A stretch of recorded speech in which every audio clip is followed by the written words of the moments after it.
Quand une mère se tait, le monde oublie. Mais Dieu se souvient. Dans un petit village poussiéreux vivait une femme appelée Mama Awa.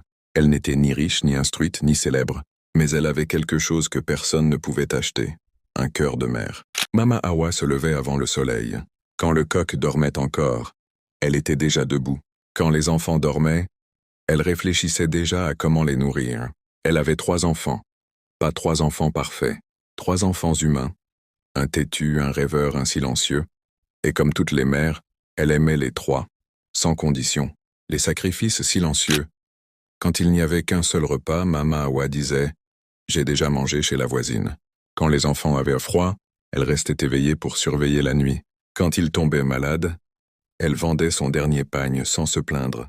Personne n'applaudissait Mama Awa. Personne ne lui disait merci. Mais elle continuait. Parce qu'une mère n'attend pas des applaudissements. Elle espère seulement que ses enfants vivent mieux qu'elle. Le moment un peu drôle, mais vrai. Un jour, le plus grand enfant dit « Maman, quand je serai riche, je t'achèterai une grande maison. » Mama Awa sourit et répondit « D'abord, mange bien aujourd'hui. Parce qu'une mère sait, les promesses sont belles. Mais la vie est longue. Le départ des enfants. Les années passèrent. Les enfants grandirent. L'un partit en ville. L'autre alla chercher le travail loin. Le dernier resta, puis partit aussi. La maison devint silencieuse. Trop silencieuse.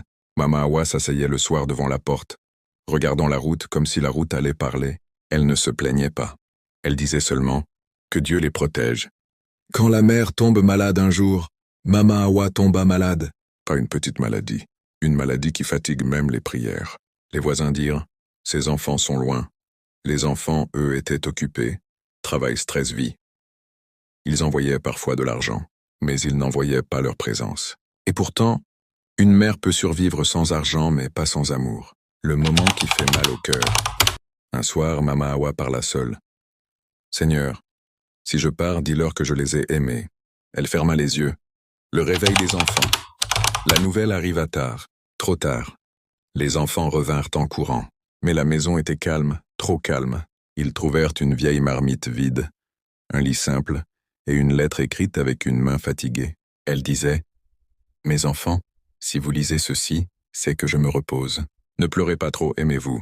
Et souvenez-vous, tout ce que j'ai fait, c'était pour que vous soyez debout. » Les regrets, le plus grand tomba à genoux. « Maman, j'étais trop occupée. » Le deuxième pleurait. « Je croyais que tu serais toujours là. » Le dernier resta silencieux. Parce que certaines douleurs ne parlent pas. La grande leçon. Le narrateur conclut doucement, une mère est comme l'air.